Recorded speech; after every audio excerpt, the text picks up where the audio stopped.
सब प्रेम से बोलो सियापति रामचंद्र महाराज की जय। राम भक्त हनुमान की जय। आज की वीडियो में आप सुनेंगे चैत्र मास महात्म्य के अध्याय 11 की कथा। दूध, शरबत, ठंडाई, जल आदि से भरकर सोने के कलश तथा जिनका वर्णन नहीं हो सकता, ऐसे अमृत के समान भांति भांति के सब पकवानों से भरे हुए परात, थाल आदि अनेक प्रकार के सुंदर बर्तन, उत्तम फल तथा और भी अनेकों सुंदर वस्तुएं राजा ने हर्षित होकर भेंट के लिए भेजी। गहने, कपड़े, नाना प्रकार की मूल्यवान मणियां, रत्न, पक्षी, पशु, घोड़े, हाथी और बहुत तरह की सवारियां तथा बहुत प्रकार के सुगंधित एवं सुहावने मंगल द्रव्य और सगुण के पदार्थ राजा ने भेजे। दही, चिवड़ा और अगिनत उपहार की चीजें कामरों में भर भर कर कहार चले। अगवानी करने वालों को जब बारात दिखाई दी, तब उनके हृदय में आनंद छा गया और शरीर रोमांच से भर गया। अगवानों को सज धज के साथ देखकर बारातियों ने प्रसन्न होकर नगाड़े बजाए।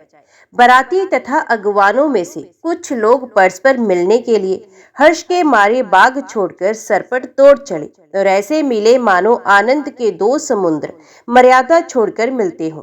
देव सुंदरियां फूल बरसाकर गीत गा रही हैं और देवता आनंदित होकर नगाड़े बजा रहे हैं। अगवानी में आए हुए उन लोगों ने सब चीजें दशरथ जी के आगे रख दी और अत्यंत प्रेम से विनती की। राजा दशरथ जी ने प्रेम सहित सब वस्तुएं ले ली। फिर उनकी बख्शिशें होने लगी और वे याचकों को दे दी गई। तदंतर पूजा, आदर, सत्कार और बढ़ाई करके अगवान लोग उनको जनवासे की ओर ले चले। विलक्षण वस्त्रों के पावड़े पड़ रहे हैं, जिन्हें देखकर कुबेर भी अपने धन का अभिमान छोड़ देते हैं। बड़ा सुंदर जनवासा दिया गया, जहाँ सबको सब प्रकार की सुविधा है। सीता जी ने बारात जनकपुर में आई जानकर अपनी कुछ महिमा प्रकट करके दिखलाई। हृदय में स्मरण कर सब सिद्धियों को बुलाया और उन्हें राजा दशरथ जी की मेहमानी करने के लिए भेजा। सीता जी की आज्ञा सुनकर सब सिद्धियां जहां जनवासा था, वह सारी संपदा, सुख और इंद्रपुरी के भोग विलास को लिए हुए गई। बारातियों ने अपने अपने ठहरने के स्थान देखे तो वहां देवताओं के सब सुखों को सब प्रकार से सुलभ पाया। इस ऐश्वर्य का कुछ भी भेद कोई जान न सका।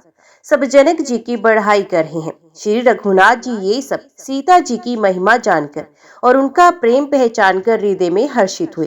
पिता दशरथ जी के आने का समाचार सुनकर दोनों भाइयों के हृदय में महान आनंद समाता नहीं था। संकोचवश वे गुरु विश्वामित्र जी से कह नहीं सकते थे, परंतु मन में पिताजी के दर्शनों की लालसा थी। विश्वामित्र जी ने उनकी बड़ी नम्रता देखी तो उनके हृदय में बहुत संतोष उत्पन्न हुआ। प्रसन्न होकर उन्होंने दोनों भाइयों को हृदय से लगाया। उनका शरीर पुलकित हो गया और नेत्रों में प्रेम अश्रुओं का जल भर आया। वे उस जनवासी को चले जहाँ दशरथ जी थे, मानो सरोवर प्यासे की ओर लक्ष्य करके चला हो। जब राजा दशरथ जी ने पुत्रों सहित मुनि को आते देखा, तब वे हर्षित होकर उठे और सुख के समुद्र में थाहसी लेते हुए चले। पृथ्वीपति दशरथ जी ने मुनि के चरण धूलि को बारंबार सिर पर चढ़ाकर उनको दंडवत प्रणाम किया। विश्वामित्र जी ने राजा को उठाकर हृदय से लगा लिया और आशीर्वाद देकर कुशल पूछी। फिर दोनों भाइयों को दंडवत प्रणाम करते देखकर राजा के हृदय में सुख समाया नहीं। पुत्रों को उठाकर हृदय से लगाकर उन्होंने अपने वियोग जनित दुस्सह दुख को मिटाया, मानो मृतक शरीर को प्राण मिल गए हों। फिर उन्होंने वशिष्ठ जी के चरणों में सर नवाया। मुनि श्रेष्ठ ने प्रेम के आनंद में उन्हें हृदय से लगा लिया। दोनों भाइयों ने सब ब्राह्मणों की वंदना की और मन भाए आशीर्वाद पाए। भरत जी ने छोटे भाई शत्रुघ्न सहित श्री रामचंद्र जी को प्रणाम किया। श्री राम जी ने उन्हें उठाकर हृदय से लगाया। लक्ष्मण जी दोनों भाइयों को देखकर हर्षित हुए और प्रेम से परिपूर्ण हुए शरीर से उनसे मिले। तदंतर परम कृपालु और विनयी श्री रामचंद्र जी अयोध्या वासियों, कुटुंबियों, जाति के लोगों, याचकों, मंत्रियों और मित्रों सभी से यथा योग्य मिले। श्री रामचंद्र जी को देखकर बारात शीतल हुई। प्रीति की रीति का बखान नहीं हो सकता। राजा के पास चारों पुत्र ऐसी शोभा पा रहे हैं मानो अर्थ, धर्म, काम और मोक्ष शरीर धारण किए हुए हैं। पुत्रों सहित दशरथ जी को देखकर नगर के स्त्री पुरुष बहुत ही प्रसन्न हो रहे हैं। आकाश में देवता फूलों की वर्षा करके नगाड़े बजा रहे हैं और अप्सराएं गा गा कर नाच रही हैं। अगवानी में आए हुए शतानंद जी, अन्य ब्राह्मण, मंत्रीगण, मागध, सूत, विद्वान और भाटों ने बारात सहित राजा दशरथ जी का आदर सत्कार किया। फिर आज्ञा लेकर वे वापस लौटे। बारात लगन के दिन से पहले आ गई है, इसे जनकपुर में अधिक आनंद छा रहा है। सब लोग ब्रह्म आनंद को प्राप्त हो रहे हैं और विधाता से मनाकर कहते हैं कि दिन रात बढ़ जाए। श्री रामचंद्र जी और सीता जी सुंदरता की सीमा है और दोनों राजा पुण्य की सीमा। जहां तहां जनकपुर निवासी स्त्री पुरुषों के समूह इकट्ठे होकर यही कह रहे हैं कि जनक जी के सुकृत पुण्य की मूर्ति जानकी जी हैं और दशरथ जी के सुकृत देह धारण किए हुए श्री राम जी हैं। दोनों राजाओं के समान किसी ने शिव जी की आराधना नहीं की होगी और ना इनके समान किसी ने फल ही पाया होगा। इनके समान जगत में ना कोई हुआ, ना कहीं है, ना कोई होने का है। हम सभी संपूर्ण पुण्यों की राशि हैं जो जगत में जन्म लेकर जनकपुर के निवासी हुए हैं और जिन्होंने जानकी जी और श्री रामचंद्र जी की छवि को देखा है। हमारे सरीखा विशेष पुण्यात्मा कौन होगा। और अब हम श्री रघुनाथ जी का विवाह देखेंगे और भली भांति नेत्रों का लाभ होगा। कोयल के समान मधुर बोलने वाली स्त्रियां आपस में कहती हैं कि हे सुंदर नेत्रों वाली, इस विवाह में बड़ा लाभ है। बड़े भाग्य से विधाता ने सब बात बना दी है। ये दोनों भाई हमारे नेत्रों के अतिथि हुआ करेंगे। जनक जी स्नेहवश बार बार सीता जी को बुलाएंगे और करोड़ों कामदेवों के समान सुंदर दोनों भाई सीता जी को लेने विदा कराने के लिए आया करेंगे। तब उनकी अनेकों प्रकार से पहनाई होगी। सखी, ऐसी ससुराल किसी प्यारी न होगी। तब हम सब नगर निवासी श्री राम लक्ष्मण को देख देख कर सुखी होंगे। हे सखी, जैसा श्री राम लक्ष्मण का जोड़ा है वैसे ही दो कुमार राजा के साथ और भी हैं। वे भी एक श्याम और दूसरा गौर वर्ण का है। उनके भी सब अंग बहुत सुंदर हैं। जो लोग उन्हें देख आए हैं वे सब यही कहते हैं कि एक ने कहा, मैंने आज ही उन्हें देखा, इतने सुंदर हैं मानो ब्रह्मा जी ने उन्हें अपने हाथों से बनाया है। भरत तो श्री रामचंद्र जी की शक्ल सूरत का है। स्त्री पुरुष उन्हें सहसा पहचान नहीं सकते। लक्ष्मण और शत्रुघ्न दोनों का एक रूप है। दोनों के नख से शिखा तक सभी अंग अनुपम है। मन को बड़े अच्छे लगते हैं पर मुख से उनका वर्णन नहीं हो सकता। उनकी उपमा के योग्य तीनों लोकों में कोई नहीं। दास तुलसी कहता है कि कवि कोविद कहते हैं कि इनकी उपमा कहीं नहीं की जा सकती। बल, विनय, विद्या, शील और शोभा के समुद्र इनके समान ये हैं। जनकपुर की सभी स्त्रियां आंचल फैलाकर विधाता को ये वचन कहती हैं, उनसे विनती करती हैं कि चारों भाइयों का विवाह इसी नगर में हो और हम सब सुंदर मंगल गाएं। नेत्रों में प्रेम अश्रुओं का जल भरकर पुलकित शरीर से स्त्रियां आपस में कह रही हैं कि हे सखी, दोनों राजा पुण्य के समुद्र हैं। त्रिपुरारी शिवजी सब मनोरथ पूर्ण करेंगे। इस प्रकार सब मनोरथ कर रही हैं और हृदय को उमंग उमंग कर उत्साह पूर्वक आनंद से भर रही हैं।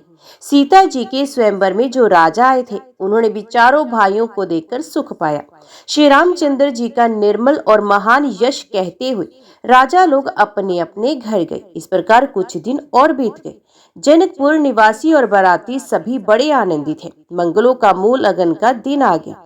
हेमंत ऋतु और सुहावना अगहन का महीना था।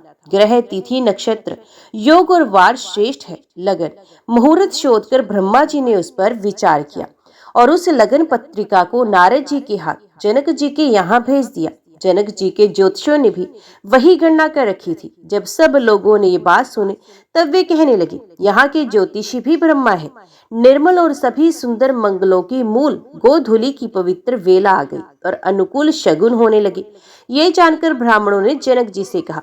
तब राजा जनक ने पुरोहित शतानंद जी से कहा कि अब देर का क्या कारण है। तब शतानंद जी ने मंत्रियों को बुलाया।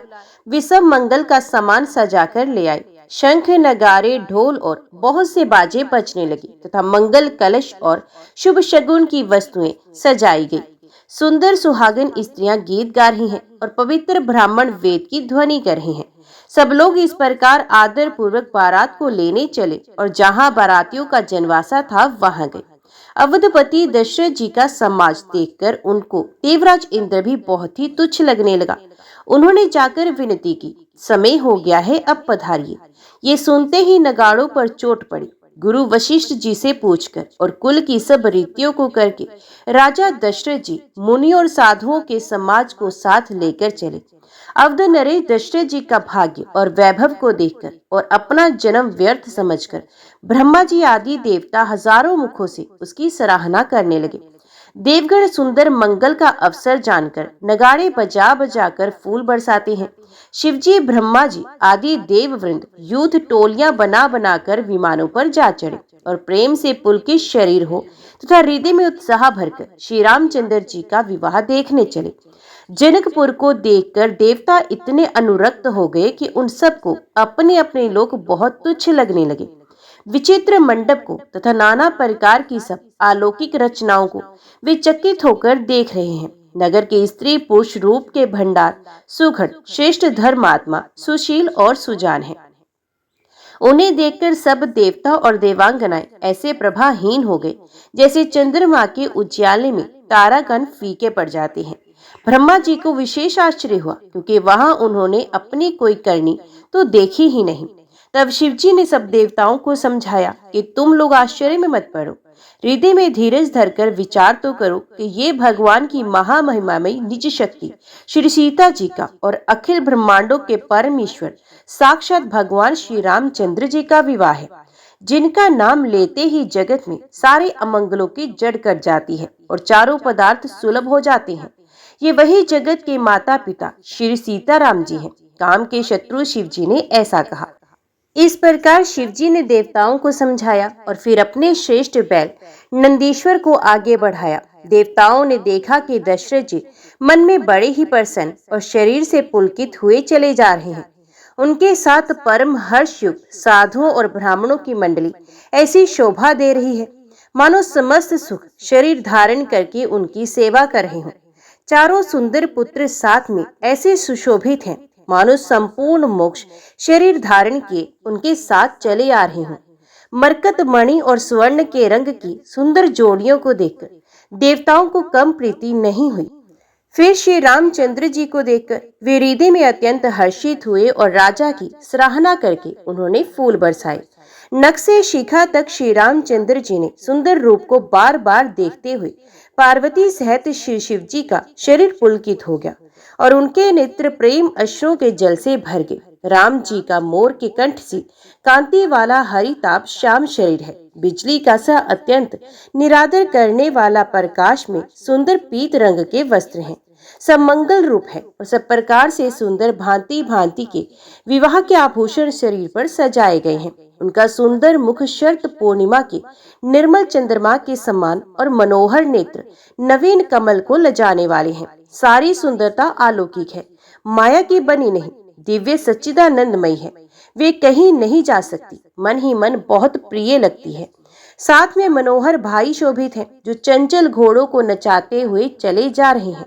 राजकुमार श्रेष्ठ घोड़ों को उनकी चाल को दिखला रहे हैं और वंश की प्रशंसा करने वाले मागध भाट विरदावली सुना रहे हैं। जिस घोड़े पर श्री रामचंद्र जी विराजमान है उसकी तेज चाल को देखकर गरुड़ जी भी लजा जाते हैं। उसका वर्णन नहीं हो सकता, वे सब प्रकार से सुंदर है मानो कामदेव ने ही घोड़े का वेश धारण कर लिया हो। मानो श्री रामचंद्र जी के लिए कामदेव घोड़े का वेश बनाकर अत्यंत शोभित हो रहा है। वे अपनी अवस्था, बल, रूप, गुण और चाल से समस्त लोगों को मोहित कर रहा है। सुंदर मोती, मणि और माणिक्य लगी हुई जड़ाऊ जीन ज्योति से जगमगा रहा है। उसकी सुंदर घुंघरू लगी ललित लगाम को देखकर देवता, मनुष्य और मुनि सब ठगे जाते हैं। प्रभु की इच्छा में अपने मन को लीन किए चलता हुआ वे घोड़ा बड़ी शोभा पा रहा है मानो तारागण तथा बिजली से अलंकृत मेघ सुंदर मोर को नचा रहे हों। जिस श्रेष्ठ घोड़े पर श्री रामचंद्र जी सवार हैं, उसका वर्णन सरस्वती जी भी नहीं कर सकती। शंकर जी श्री रामचंद्र जी के रूप में ऐसे अनुरक्त हुए कि उन्हें अपने 15 नेत्र इस समय बहुत ही प्यारे लगने लगे। भगवान विष्णु ने जब प्रेम से श्री राम को देखा तब वे रमणीयता की मूर्ति श्री लक्ष्मी जी के पति श्री लक्ष्मी जी सहित मोहित हो गए। श्री रामचंद्र जी की शोभा को देखकर ब्रह्मा जी बड़े प्रसन्न हुए पर अपने 8 ही नेत्र जानकर पछताने लगे। देवताओं के सेनापति स्वामी कार्तिकेय के हृदय में बड़ा उत्साह है, क्योंकि वे ब्रह्मा जी से ड्योढ़े अर्थात 12 नेत्रों से राम दर्शन का सुंदर लाभ उठा रहे हैं। सुजान इंद्र अपने 1000 नेत्रों से श्री रामचंद्र जी को देख रहे हैं और गौतम जी के शाप को अपने लिए परम हितकर मान रहे हैं। सभी देवता देवराज इंद्र से ईर्ष्या कर रहे हैं और कह रहे हैं कि आज इंद्र के समान भाग्यवान दूसरा कोई नहीं। श्री रामचंद्र जी को देखकर देवगण प्रसन्न है और दोनों राजाओं के समाज में विशेष हर्ष छा रहा है। दोनों ओर से राज समाज में अत्यंत हर्ष है और बड़े जोर से नगाड़े बज रहे हैं। देवता प्रसन्न होकर और रघुकुल मणि श्री रामचंद्र जी की जय हो जय हो जय हो कहकर फूल बरसा रहे हैं। इस प्रकार बारात को आती हुई जानकर बहुत प्रकार के बाजे बजने लगे और रानी सुहागन स्त्रियों को बुलाकर पर्शन के लिए मंगल द्रव्य सजाने लगी। अनेक प्रकार से आरती सजाकर और समस्त मंगल द्रव्यों को यथा योग्य सजाकर गजगामिनी उत्तम स्त्रियां आनंद पूर्वक पर्शन के लिए चली। सभी स्त्रियां चंद्रमुखी और सभी मृगलोचनी हैं और सभी अपने शरीर की शोभा से रति के गर्व को छुड़ाने वाली हैं। रंग रंग की सुंदर साड़ियां पहने हैं और शरीर पर सब आभूषण सजे हुए हैं। समस्त अंगों को सुंदर मंगल पदार्थों से सजाए हुए हैं। वे कोयल को भी लजाती हुई मधुर स्वर से गान कर रही हैं। कंगन, करधनी और नुपुर बज रहे हैं। स्त्रियों की चाल देखकर कामदेव के हाथी भी लजा जाते हैं। अनेक प्रकार के बाजे बज रहे हैं। आकाश और नगर दोनों स्थानों में सुंदर मंगलाचार हो रहे हैं।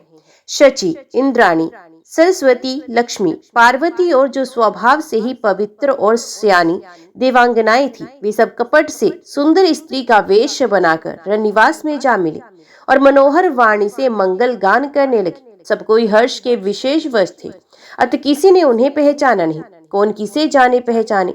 आनंद के वश हुई सब दुल्हा बने हुए ब्रह्म का दर्शन करने चली। मनोहर गान हो रहा है, मधुर मधुर नगाड़े बज रहे हैं, देवता फूल बरसा रहे हैं। बड़ी अच्छी शोभा है। आनंद कंद दूल्हा को देखकर सभी स्त्रियां हृदय में हर्षित हुई। उनके कमल सरीखे नेत्रों में प्रेमश्रों का जल उमड़ आया और सुंदर अंगों में पुलकावली छा गई। श्री रामचंद्र जी का वरवेश देखकर सीता जी की माता सुनैना जी के मन में जो सुख हुआ, उसे हजारों सरस्वती और शेष जी 100 कल्पों में भी नहीं कह सकते, अथवा लाखों सरस्वती और शेष लाखों कल्पों में भी नहीं कह सकते। मंगल अवसर जानकर नेत्रों के जल को रोके हुए रानी प्रसन्न मन से पर्छन कर रही हैं। वेदों में कहे हुए तथा कुलाचार के अनुसार सभी व्यवहार रानी ने भली भांति किए। पंच शब्द, तंत्री, ताल, झांझ, नगारा और तुरही, इन 5 प्रकार के बाजों के शब्द को पंच शब्द कहते हैं। पंच ध्वनि, वेद ध्वनि, वंदी ध्वनि, जय ध्वनि, शंख ध्वनि और हुलू ध्वनि और मंगल गान हो रहे हैं। नाना प्रकार के वस्त्रों के पावड़े पड़ रहे हैं। उन्होंने रानी ने आरती करके अर्घ्य दिया। तब श्री राम जी ने मंडप में गमन किया। दशरथ जी अपनी मंडली सहित विराजमान हुए। उनके वैभव को देखकर लोकपाल भी लजा गए।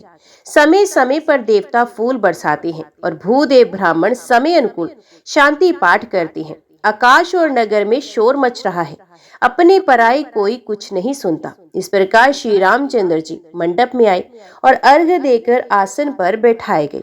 आसन पर बैठाकर आरती करके दूल्हे को दिखाकर स्त्रियां सुख पा रही हैं। वे ढेर के ढेर मणि, वस्त्र और गहने निछावर करके मंगल गा रही हैं। ब्रह्मा आदि श्रेष्ठ देवता ब्राह्मण का वेश बनाकर कौतुक देख रहे हैं। वे रघुकुल रूपी कमल के प्रफुल्लित करने वाले सूर्य श्री रामचंद्र जी की छवि देखकर अपना अपना जीवन सफल जान रहे हैं। नाई, बारी, भाट और नट श्री रामचंद्र जी की निशावर पाकर आनंदित हो सर नवाकर आशीष देते हैं। उनके हृदय में हर्ष समाता नहीं है। वैदिक और लौकिक सब रीतियां करके जनक जी और दशरथ जी बड़े प्रेम से मिले। दोनों महाराज मिलते हुए बड़े ही शोभित हुए। कवि उनके लिए उपमा खोज खोज कर लजा गए। जब कहीं भी उपमा नहीं मिली, तब हृदय में हार मानकर उन्होंने मन में यही उपमा निश्चित की कि इनके समान यही हैं। समधियों का मिलाप या परस्पर संबंध देखकर देवता अनुरक्त हो गए और फूल बरसाकर उनका यश गाने लगे। वे कहने लगे, जब से ब्रह्मा जी ने जगत को उत्पन्न किया, तब से हमने बहुत विवाह देखे और सुने, परंतु सब प्रकार से संपन्न साज समाज और बराबरी के पूर्ण समता युक्त समधी तो आज ही देखी है। देवताओं की सुंदर सत्यवाणी सुनकर दोनों ओर अलौकिक प्रीति छा गई। सुंदर पावड़े और अर्घ देते हुए जनक जी दशरथ जी को आदर पूर्वक मंडप में ले आए। मंडप को देखकर उसकी विचित्र रचना और सुंदरता से मुनियों के मन भी हरे गए, मोहित हो गए। सुजान जनक जी ने अपने हाथों से ला लाकर सबके लिए सिंहासन रखी। उन्होंने अपने कुल के इष्ट देवता के समान वशिष्ठ जी की पूजा की और विनय करके आशीर्वाद प्राप्त किया। विश्वामित्र जी की पूजा करते समय की परम प्रीति की रीति को कहते नहीं बनती। राजा ने वामदेव आदि ऋषियों को प्रसन्न मन से पूजा की, सभी को दिव्य आसन दिए और सबसे आशीर्वाद प्राप्त किए। फिर उन्होंने कौशलाधीश राजा दशरथ जी की पूजा उन्हें महादेव जी के समान जानकर की। कोई दूसरा भाव नहीं था। तदंतर उनके संबंध से अपने भाग्य और वैभव के विस्तार की सराहना करके हाथ जोड़कर विनती और बढ़ाई की। राजा जनक जी ने सब बारातियों को समझी दशरथ जी के समान ही सब प्रकार से आदर पूर्वक पूजन किया और सब किसी को उचित आसन दिए। मैं एक मुख से उस उत्साह का क्या वर्णन करूं। राजा जनक ने दान मान सम्मान विनय और उत्तम वाणी से सारी बारात का सम्मान किया। ब्रह्मा विष्णु शिव दिक्पाल और सूर्य जो श्री रघुनाथ जी का प्रभाव जानते हैं, वे कपट से ब्राह्मणों का सुंदर वेश बनाए हुए बहुत ही सुख पाते हुए सब लीला देख रहे थे। जनक जी ने उनको देवताओं के समान जानकर उनका पूजन किया और बिना पहचाने भी उन्हें सुंदर आसन दिए। कौन किसको जाने पहचाने, सबको अपनी ही सुध बोली हुई थी। आनंद कंद दूल्हे को देखकर दोनों ओर आनंदमय स्थिति हो रही है। सुजान श्री रामचंद्र जी ने देवताओं को पहचान लिया और उनकी मानसिक पूजा करके उन्हें मानसिक आसन दिए। प्रभु का शील स्वभाव देखकर देवगण मन में बहुत आनंदित हुए। श्री रामचंद्र जी के मुख रूपी चंद्रमा की छवि को सभी के सुंदर नेत्र रूपी चकोर आदर पूर्वक पान कर रहे हैं। प्रेम और आनंद कम नहीं हो रहा, अर्थात बहुत ज्यादा है। समय देखकर वशिष्ठ जी ने शतानंद जी को आदर पूर्वक बुलाया। वे सुनकर आदर के साथ आए। वशिष्ठ जी ने कहा, अब जाकर राजकुमारी को शीघ्र ले आइए। मुनि की आज्ञा पाकर वे प्रसन्न होकर चले। बुद्धिमती रानी पुरोहित की वाणी सुनकर सखियों समेत बड़ी प्रसन्न हुई। ब्राह्मणों की स्त्रियों और कुल की बूढ़ी स्त्रियों को बुलाकर उन्होंने कुल रीति करके सुंदर मंगल गीत गाए। श्रेष्ठ देवांगनाएं जो सुंदर मनुष्य स्त्रियों के वेश में है, सभी स्वभाव से ही सुंदरी और श्यामा है। उनको देखकर रनिवास की स्त्रियां सुख पाती हैं और बिना पहचान के ही वे सबको प्राणों से भी प्यारी हो रही हैं। उन्हें पार्वती, लक्ष्मी और सरस्वती के समान जानकर रानी बार बार उनका सम्मान करती है। रनिवास की स्त्रियां और सखियां सीता जी का श्रृंगार करके मंडली बनाकर प्रसन्न होकर उन्हें मंडप में ले आई। सुंदर मंगल का साज सजाकर रनिवास की स्त्रियां और सखियां आदर सहित सीता जी को ले चली। सभी सुंदरियां 16 श्रृंगार किए हुए मतवाले हाथियों की चाल से चलने वाली हैं। उनके मनोहर गान को सुनकर मुनि ध्यान छोड़ देते हैं और कामदेव की कोयले भी लजा जाती हैं। पायजेब, पैंजनी और सुंदर कंकन ताल की गति पर बड़े सुंदर बज रहे हैं। सहज ही सुंदर सीता जी स्त्रियों के समूह से इस प्रकार शोभा पा रही हैं, मानो छवि रूपी ललनाओं के समूह के बीच साक्षात परम मनोहर शोभा रूपी स्त्री सुशोभित हो। सीता जी की सुंदरता का वर्णन नहीं हो सकता, क्योंकि बुद्धि बहुत छोटी है और मनोहारिता बहुत बड़ी। रूप की राशि और सब प्रकार से पवित्र सीता जी को बारातियों ने आते दिखा। सभी ने उन्हें मन ही मन प्रणाम किया।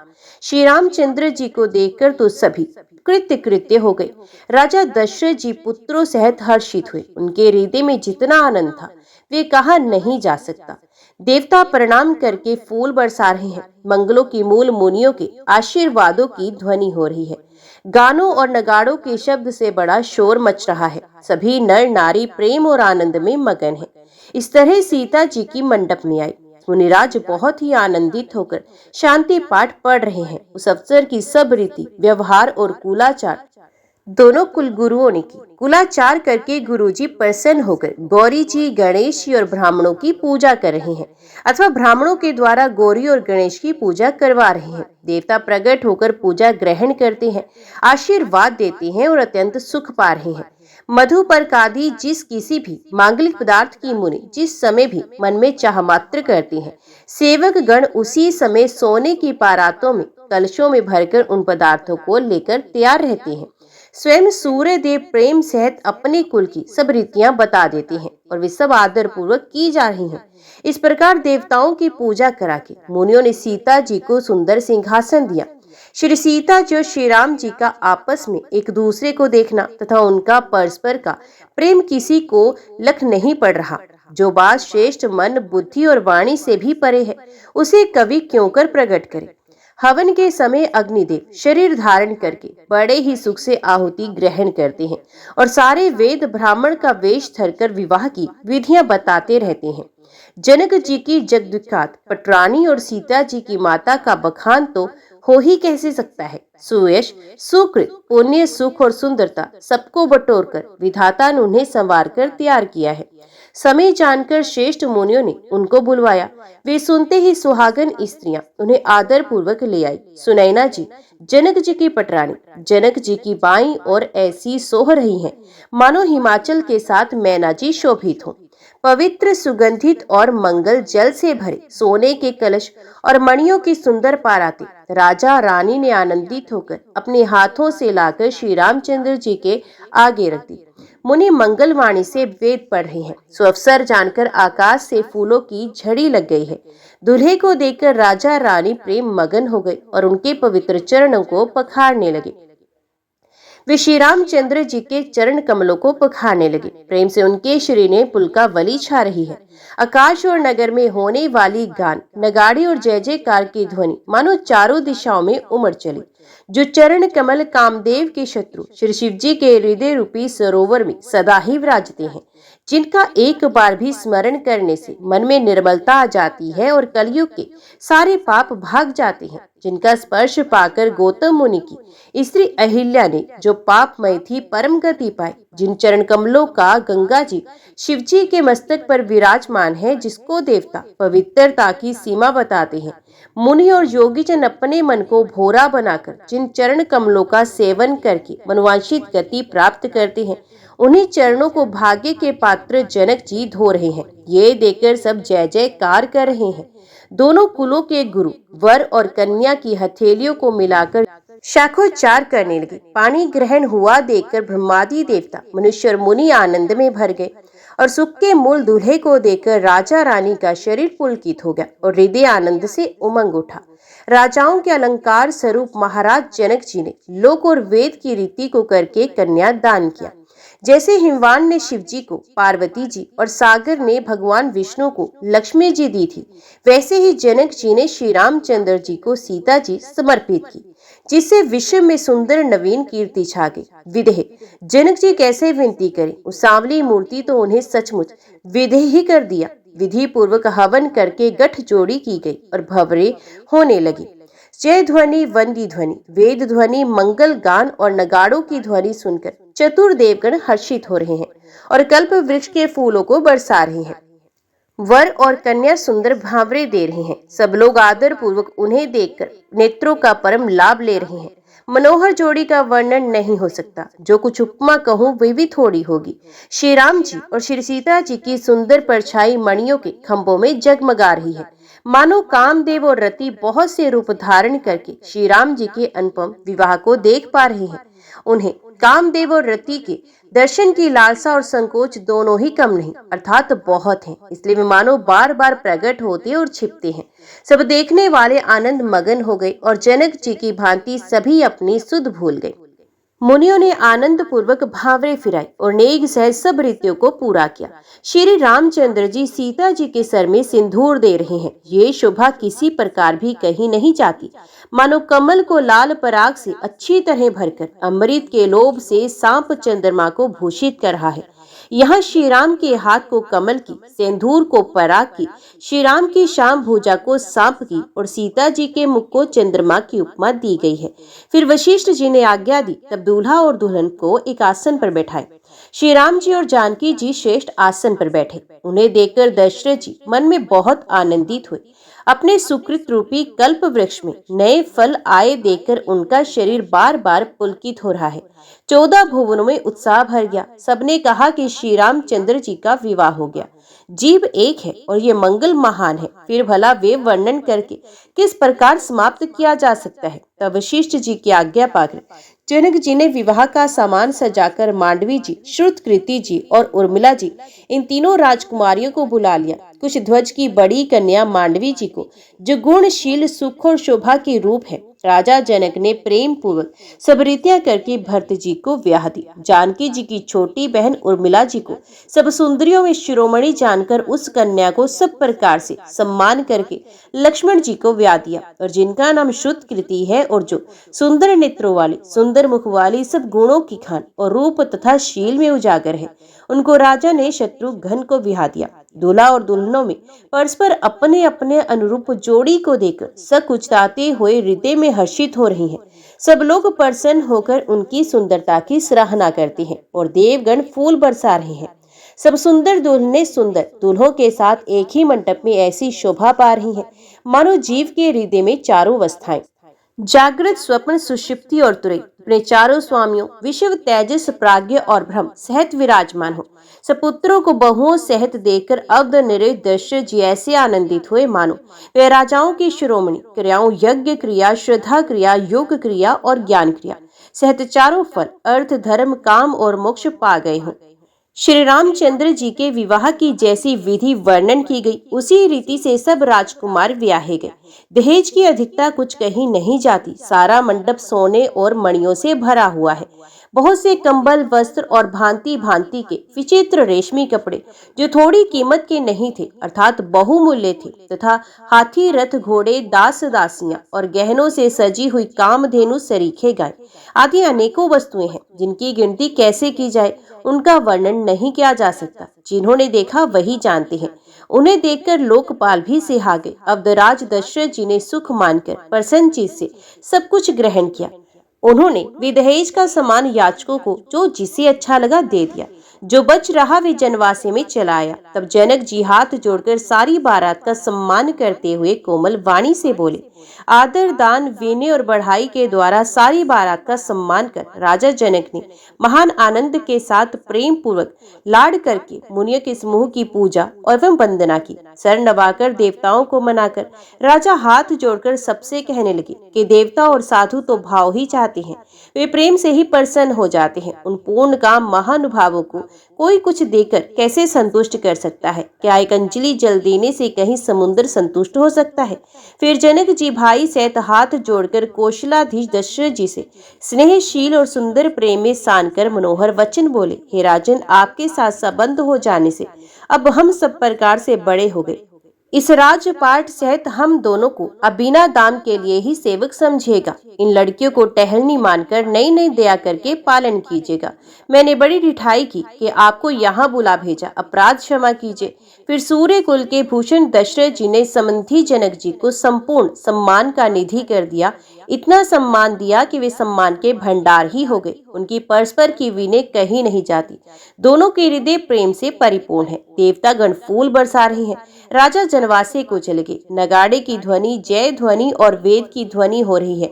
आकाश और नगर दोनों में खूब कौतूहल हो रहा है, आनंद छा रहा है। तब मुनीश्वर की आज्ञा पाकर सुंदरी सखियां मंगल गान करती हुई दुल्हनों सहित दूल्हों को लाकर कोहबर को चली गई। सीता जी बार बार राम जी को देखती हैं और सकुचा जाती हैं, पर उनका मन नहीं सकुचाता। प्रेम के प्यारे उनके नेत्र सुंदर मछलियों की छवि को हर रहे हैं। श्री रामचंद्र जी का सांवला शरीर स्वभाव से ही सुंदर है। उसकी शोभा करोड़ों कामदेवों को ले जाने वाली है। महावर से युक्त चरण कमल बड़े सुहावने लगते हैं, जिन पर मुनियों के मन रूपी भोरे सदा छाए रहते हैं। तो सब प्रेम से बोलो, सियापति रामचंद्र महाराज की जय, राम भक्त हनुमान की जय। आगे की कथा हम अगले अध्याय में सुनेंगे।